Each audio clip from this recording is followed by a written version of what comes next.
Today, ScorchYourToys@Anymoon.com is taking a look at one of the greatest toys from the 1980s. It's Takara's dual model Scope Dog toy. As a great toy, it's seen a lot of releases, 18 in fact. So this is going to be the first video of a continuing series, and we're going to begin with the first 5 Scope Dog toys. The original Scope Dog kicked it all off with its iconic packaging that emphasized the toy's opening cockpit. A window shows off the AT without the head attached and with the cockpit open. Inside was a styrofoam tray that gave the whole thing its premium feel. Almost 15 years later, Takara resurrected the line with their Perfect Soldier Box Set 1 that accompanied the Blue Knight Berserga video game. You got the game and the toy, but now the toy and its accessories were tucked into folded cardboard. A limited edition clear reissue came next. That was followed by a reissue of the original toy. And finally, there was a limited edition metallic toy. This time, the box received a metallic sheen and a window to show off the trophy-like exterior of the toy. All versions came with everything pictured here. Some assembly is required, so let's jump right in. You do get these parts on sprues. You can twist them off or you can grab your nippers. Now, I know with modern day toys, we'd be like, assembly required. I don't like that. But this was beneficial in a way, because remember, part of the pitch on 80s toys often was you have the ability to customize it, repaint it, and so a little assembly wasn't always viewed as a bad thing because it gave you a better opportunity to put your own mark on the toy. So there's just little nubs on these parts, and you just apply pressure and get it to snap into place, which may be easier on some of these than others. In fact, it can be a little tricky, but once it goes on there it goes. It'll be on there nice and solid. And we're just gonna go ahead and keep repeating. Pretty obvious if you're familiar with Scope Dogs, where each flap is supposed to go. And I've already done it on my other side here. This is quite a lot of pressure, but the good thing about that is that once they're on there, they're not gonna just keep popping off on you. You have a piece on the back of the leg here, that goes on like so, and then your final piece here on the heel snaps into place, and there are all of your armor parts that you need there, all the flaps. And your next step might be, may not be, but might be the need to install this control stick in the seat. So the best way to do this is to reach in and pull out your seat, which as you can see is removable. There's also some nice detail work inside on either side, and you can see the peg that goes into that slot there. Now, it's best if you're gonna have the pilot figure in the seat just to go ahead and start him there, because once the control stick is in, it's a little difficult to remove him. And there we can look at the nice detail of that pilot figure. Again, you would paint the pilot figure yourself. That's part of the you putting your own mark on it, but there's a little slot you can see in between the legs there, and this is just a peg that slides in, and there you go. That's all you need to do to put the controls on the seat, and then you push the whole thing into position. Before we move on with the assembly instructions, it's time for your first public service announcement. Maybe your only one, we'll find out.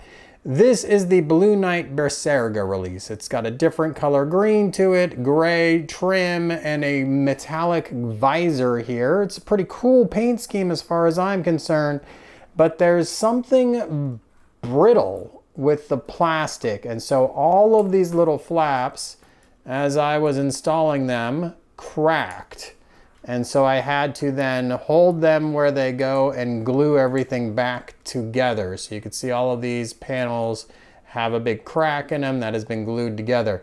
I imagine when the toy was brand new, they were a little bit more supple and didn't crack like they do now. But if you're just getting one today and you're gonna put it together, anticipate problems. Another problem I had with this toy, which is very unique, maybe it was just a build quality issue on mine, the shoulders were actually assembled upside down.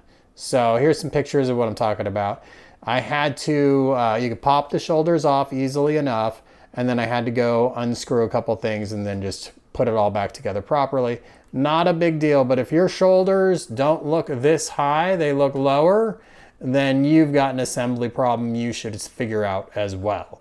Next, we're going to put the latches on the shoulder. I'm going to go ahead and fold this over and press it down. And then I'm going to use my nippers to come in here and cut off these little soft rubbery pieces like so. And then we can just place them, since they are soft rubber, they connect very easily to these holes on the shoulder. Okay, if you're going to use the parachute pack, which is right here, you're going to want to assemble that too. Now, one cool thing here is there's this metal swing bar, and then there are the ammo tins underneath. These are the same ammo tins as the extra that comes with the toy, which is right here. And just like that extra, they can all peg onto the side of the gun, which is pretty cool. Now, let's put this back into place, just pinches on. You can point them in either direction, so if you didn't want to have a hole showing on either side, that's what you do. Then what you're going to do is find this piece right here, which is going to go into these slots on the bottom, and then there's that slot in the top, and that's how we're going to pinch the parachute in place. Now, what I would recommend is get it mostly in there, and then slide in your parachute, and then just push in. Let's get that right where we want it, and then just push in on the bottom and on the top, and if it goes all the way in, that parachute should be pretty well locked into place like so. The next thing you're going to need to do is grab this piece again, and now we're going to take our snips and get right these smaller pieces, which then will go on the side of the parachute pack. There's these two little holes right here.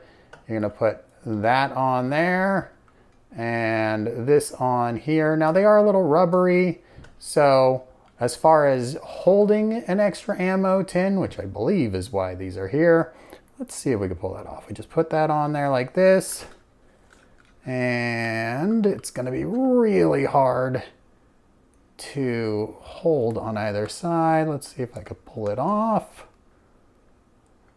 There we go. So there you go. You can even throw that extra ammo tin on your parachute pack if you want. Now we're going to put the electronics in the head, and mine have already been in there for a long time, so they are curved appropriately. The thing to notice are we have these grooves on the front, sides, and the back, and then there's a peg hole at the top, and there's a slot hole right in the top of that. So we just line that up and try to get your peg in the top of the toy. Once that's in place, you just try to line up the back with that first fin we saw poking out. And once you get that in, you can then come to either side, just line it up and press down on top of those little slots. And boom, you've got the electronics in your Scope Dog's head. And then you can grab your Scope Dog and place that head on top like so. If you want to install the parachute pack, it's pretty easy. There's these two hooks on the back, these two slots. Now the slots are the exact width of these hooks, so it is a very tight fit. You got to line everything up just right, and you're going to apply the pressure inward, and then you're going to kind of rock it down a little bit to pinch it into place, just like I did there. Now, if your parachute is rocking around a little bit, there is a peg right in the center. As part of the assembly instructions I should have mentioned, you're going to press that peg in to lock that into place. You should be all good after that. The parachute pack doesn't have much weight to it, so it's not going to really impact your enjoyment of this toy when it's on there. Scope Dogs have a lot of really cool features, and what's really impressive about this toy from the 80s is that most all of them are represented in ways that are even better than some more modern toys, which is just crazy. You have the ability to spin the scopes. You have the ability to lift up this visor and see the pilot inside. The scope can shift left and right, and the head can rotate. And it's not without thought, because these antennae here are rubbery, so you're not going to break them when you swing this open. Then you have the ability to lift the entire cockpit area open. I'm going to take the head off to do that, which is cool. We also have that footwell storage area where Chirico occasionally hid a gun, which is very cool as well. So really all these premium features already present on the original deluxe Scope Dog toy.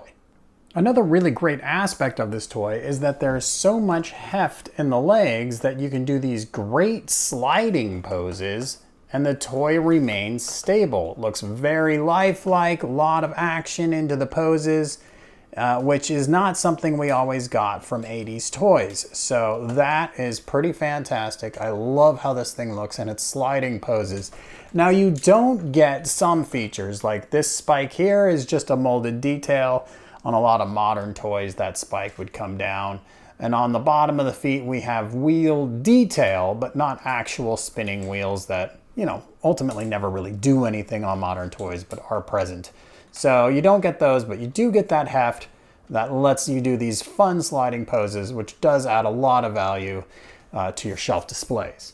Now, I don't have the heart to complete the assembly of the clear version of the toy. My parachute pack is incomplete and I don't have all the armor flaps on, but I did want to use this version of the toy to drive home that point I just made, right? So here again, I have a pretty aggressive sliding pose. And how are we pulling that off? You might think, well, obviously there's a lot of metal in the shin and the knees, and so that's giving it the heft. What the clear version of the toy lets us do is see that there's a whole lot more than that going on. There are big hunks of metal in these heels and through the foot right here. And so that's what enables all of that heft and all of these great sliding positions. Now, while we're looking at it, do I think the clear version is a cool looking toy? Honestly, I don't. I think it's really just good for a video reviewer who wants to show you how much metal is in the toy, and otherwise you kind of lose all the details to the clear plastic. But if it's your thing, you have the option, and now you understand better what makes the bottom half of this toy so very impressive. Looks to me like Takara got a little lazy later on, making the parachute the exact same color as the backpack and the strap, so it doesn't pop at all. The original release having that be gray, much better visually. And if you were going to paint any part of this, you'd probably paint that strap brown to give it a little bit more pop. So I do prefer that than the later releases. Now, one more cool gimmick that every Scope Dog needs is, of course, the ability to punch. That extending punch gimmick, which we see there. From the other side here, you can see there's like a piston inside, a little piston detail, and that fist slides forward. So of course, pang, you could have fun playing with that. You might be curious how you could tell an original release from a reissue, and the easiest way is this port right here. Takara released the original Scope Dog toy, then a Brutish Dog toy, then a Red Shoulder Custom, and when it came to the Red Shoulder Custom, it needed a port in the side for the Red Shoulder weapons. So they upgraded the mold, and every release since the original Red Shoulder toy has had that port. So that's how you could tell if you've got a reissue. Now, all the reissues are basically the same toy with that port on the side, except the original release also came with a pair of hands, optional hands, that were not included in the later releases. To install the hand is very easy. These are just pegs. They come right out, and then you just peg in the new hand. They look rather large to me, and I prefer the look of the fists. Now, one complaint would be that either set of hands really should have been the same green as the Scope Dog, the forearms here. That would have been more appropriate to the line art. The obvious other issues with the line art, these unpainted metal here, and the storage door, which they didn't even attempt to make look like the trim color. So those are the two questionable elements, or three questionable elements if we include the hands. Otherwise, as you can see here in this line art comparison, for the era, they did, I would say, a pretty fantastic job, just really coming up short on the paint. Coming back to the Blue Knight release, I've already gone over this Scope Dog articulation and the head articulation, but I did want to point out the rest of the articulation. And we do have the ability to move out at the shoulders, and then the shoulders are pegs that can rotate all the way around. There is a stiff joint that twists underneath, and then an elbow that gives you 90 degrees of articulation. And you've seen that that hand is on a peg, so we can twist that however we want it to be. There is also a waist joint right here, so these legs can swivel around.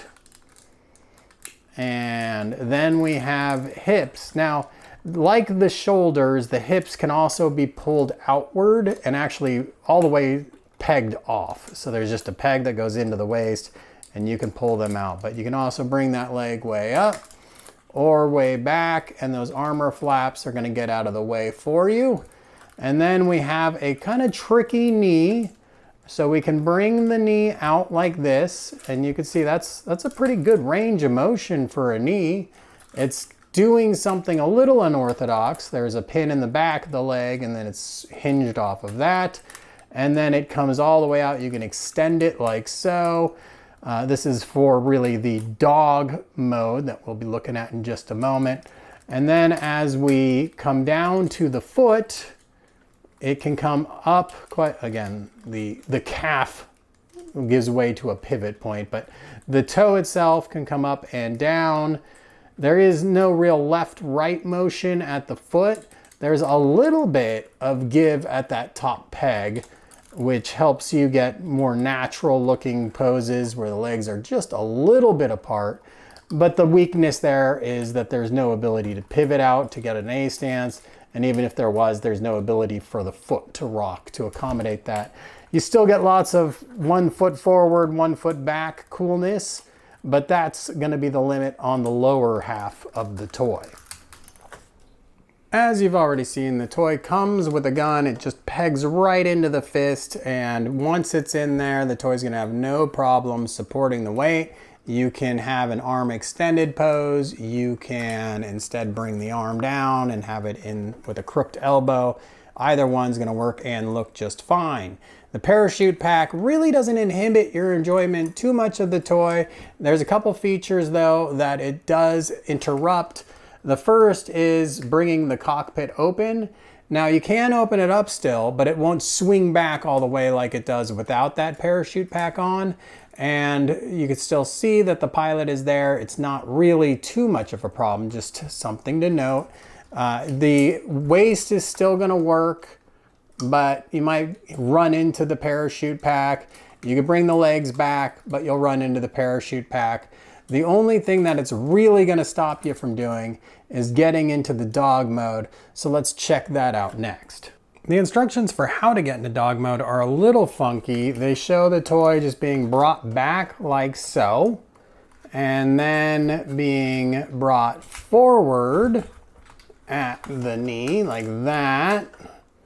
And then we just continue forward. Let's get that flap up until the butt or the crotch is on the ground. And we are not there yet. We got to rock this until these hinges come down, as you can see is happening. And then you should get to a point where the toy is vertical in the front and then collapsed over like so. And then in the show, this would open up. And this would be how Chirico could get in the toy the toy, the Scope Dog, very quickly and easily. Now this is also a good chance to take a look at the standing figure that comes with the toy.